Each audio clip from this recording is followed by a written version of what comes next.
FM 89.1, Radio Universidad.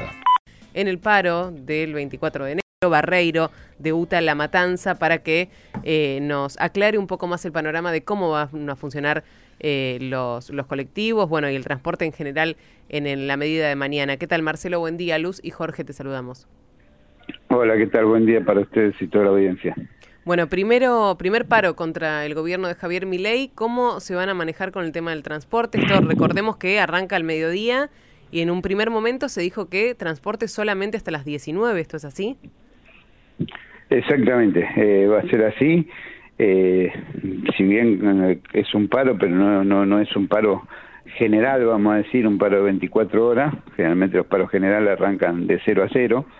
Este es un paro que arranca a las 12 del mediodía y con movilización, y para poder garantizar la movilización se llegó a un acuerdo en la CGT, o sea, todos los gremios estuvieron de acuerdo y le pidieron a los gremios del transporte que trabajaran para poder movilizar a la gente, tanto para ir al Congreso al mediodía, a las 2 de la tarde cuando está programada la movilización, como así después de terminada la movilización que se pueda llegar la gente a sus hogares, ¿no? Por eso nosotros paramos a partir de las 19 horas, que es la hora que se calcula que ya todo el mundo va a estar de vuelta en sus casas y la movilización ya va a haber terminado. ¿Y en el resto de la jornada cómo van a funcionar? ¿Con un horario habitual, con la cantidad de servicio que circulan durante...?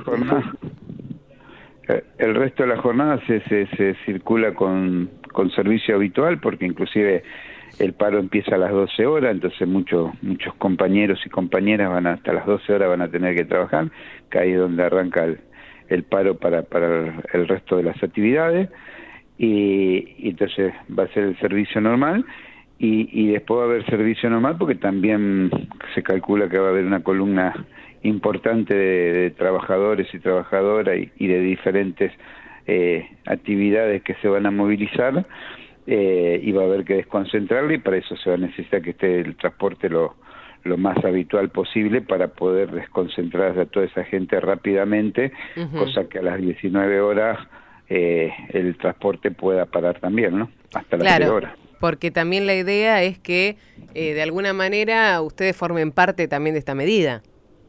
Exactamente, por eso el transporte a las 19 horas va a parar, porque se suma al tema del paro del resto de la CGT.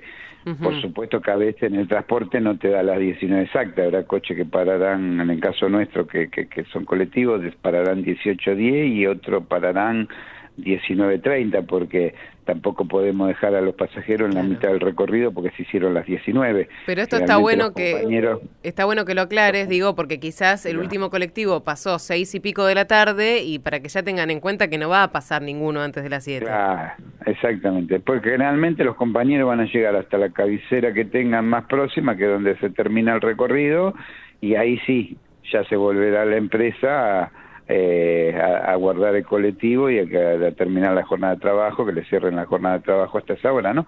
Pero en sí a veces vos llegás, está programada el recorrido y vos llegás a la otra punta en vez de a las 19:15, entonces ya no podés dejar los pasajeros 20 cuadras antes de la cabecera porque se hicieron las 19, ¿me entendés? Sí. Se va a llegar a la cabecera y se va a ir terminando, se va a ir cortando el recorrido, o sea, los servicios. En un punto ayuda, como nos decías vos, con el fin principal, que es poder desconcentrar a toda la gente que también estuvo movilizando y que está quizás en plena zona de Congreso, ¿no? Y en el resto de los lugares que se van intercomunicando con el transporte.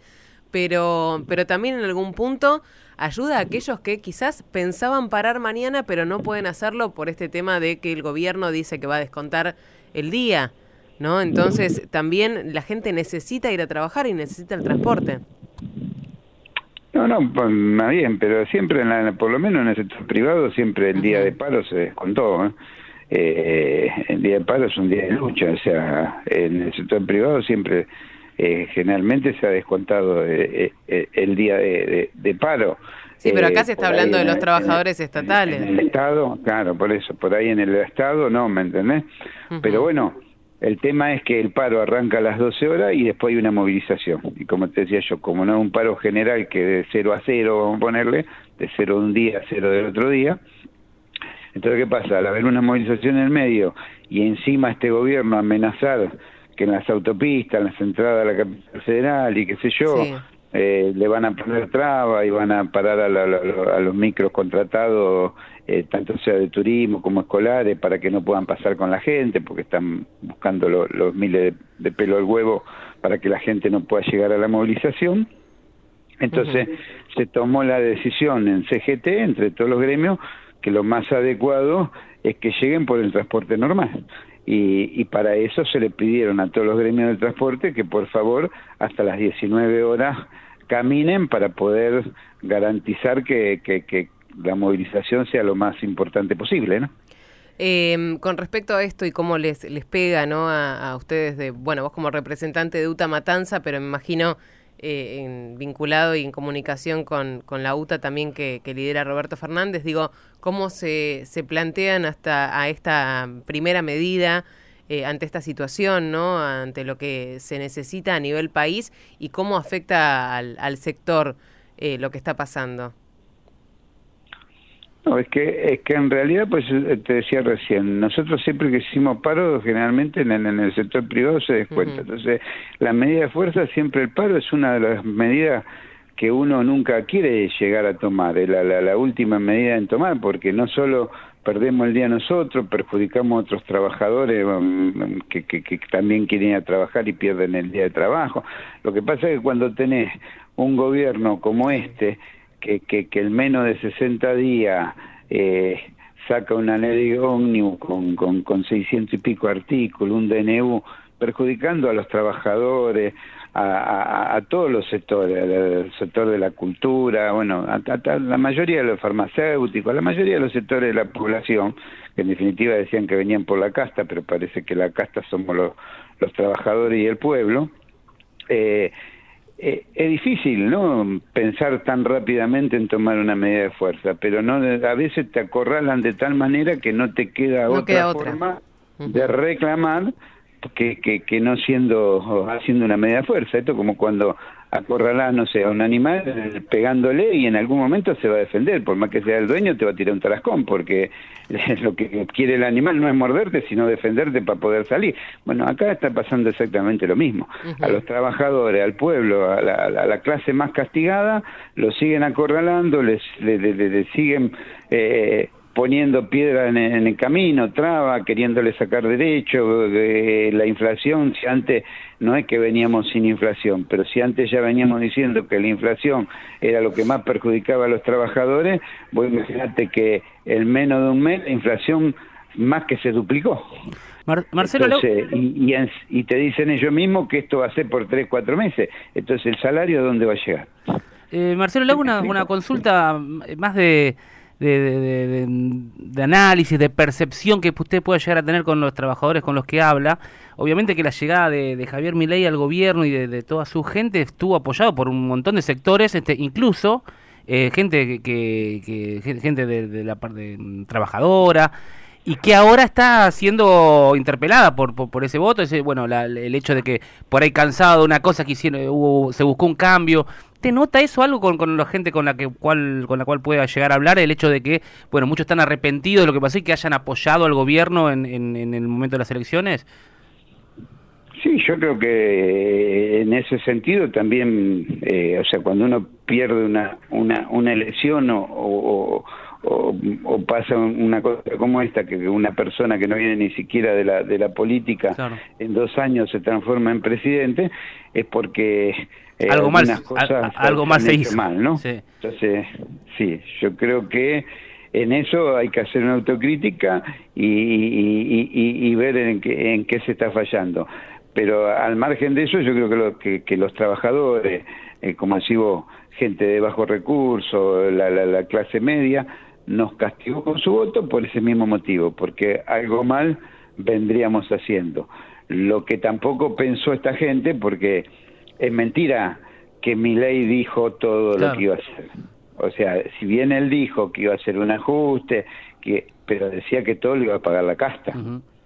Lo que la gente no entendió o él no explicó, que la casta iban a ser los trabajadores y el pueblo. ¿Y nota una especie de arrepentimiento de esa clase de los trabajadores o todavía no? ¿Todavía hay alguno que tiene esperanza? Esto como todo, yo creo que hay muchos que te lo dicen, claro. Hay muchos que lo sienten y no quieren dar el brazo a torcer, y esto pasa como, no sé si vos te acordás, pero en la época del menemismo pasó más También, o menos lo mismo. El famoso yo no lo voté, ¿no? Claro, en el segundo gobierno de Menem no lo había votado nadie, sí. Y Menem había ganado en primera vuelta. Sí. Ahora yo digo, ¿quién lo votó entonces? La familia, con los votos de la familia ganó en primera vuelta, debe tener una familia numerosa. Bueno, con Milei pasa exactamente lo mismo, ¿me entendés? Sí. Es también un poco, a 2 meses que está, ya vamos a decir que no lo voté, yo que lo defendía, que decía que necesitamos un cambio, que entonces hay muchos no quieren dar el brazo a torcer, por más que le está doliendo. Otro te lo dice, y otro, como te digo yo, cuando dicen el voto es secreto y después te dicen, no, yo no lo voté. ¿Y cómo gana un muchacho con el 55% de los votos? Claro. Es lo que está pasando. Marcelo, te agradecemos la comunicación y bueno, esperemos que mañana se lleve adelante de la manera más tranquila posible. Sí, eso creo que es lo primordial, que sea una convocatoria, una marcha tranquila, porque aparte los trabajadores somos de ser tranquilos, no somos de ir a una marcha a hacer líos, simplemente estamos reclamando y protestando para defender nuestros derechos. Y bueno, eso es lo más importante de todo, y que el gobierno entienda, porque no es hacerle daño a nadie, ni ser golpista, ni ser nada por el estilo. Es simplemente querer demostrarle a un gobierno y a un Congreso que las cosas, así como están yendo, desgraciadamente vamos mal. O se corrige lo que se está haciendo mal, o nos vamos a terminar estrellando. Muchas gracias. Desde la Universidad Nacional de La Matanza, Radio Universidad FM 89.1. Siempre cerca.